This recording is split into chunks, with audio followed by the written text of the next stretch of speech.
अब आएगा असली मजा। Mix by DJ Ram Prasad Batola वाले। नाचुरी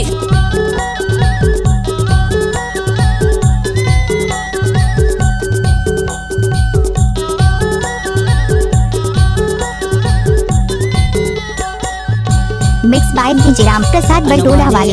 कर जाए धन वाले धने माओ माता पिता वाले माता पिता मगर जाए मोर चोला रोआ थे अकेला रे एवो माया वाली रानी मोर चोला रोआ थे अकेला रे।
DJ Ram Prasad exclusive DJ. अपने माँ दाई होते अपने माँ भाई गा बखत करे माँ कोई नहीं हो मैं सब सारत के भाई रे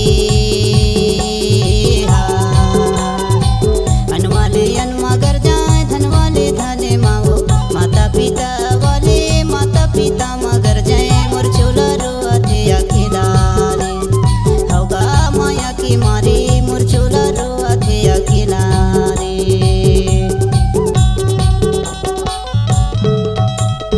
DJ Ram Prasad exclusive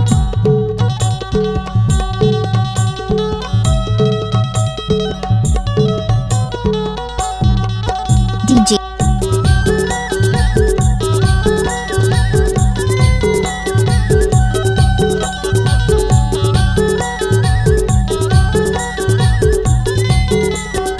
DJ Ram Prasad exclusive.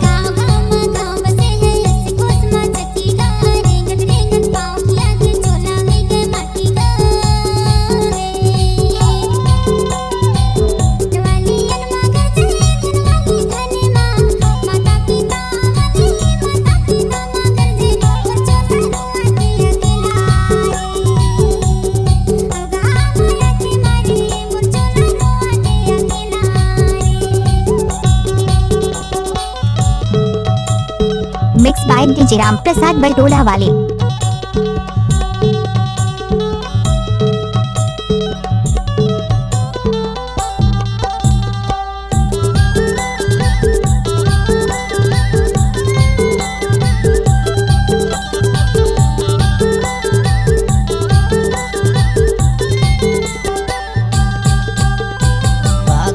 का कहवाए कहे मलक थैलाज हो पतिराम सारीवन गावा था वह पत्थर कुचा मुर्गाम अनवाले अनमा कर जाए धन वाले धने माओ माता पिता वाले माता पिता मगर जाए मोर चोला रोआ थे अकेला रे होगा माया की मारी मोर चोला रोआ थे अकेला होगा माया की मारी मोर चोला रोआ थे अकेला। Mix by DJ Ram Prasad Batola वाले।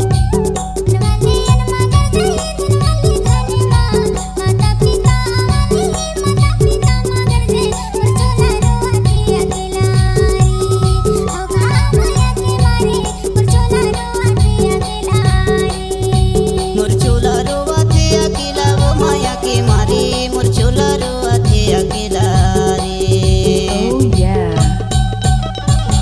अनवाले अनमा कर जाए धन वाले धने माओ माता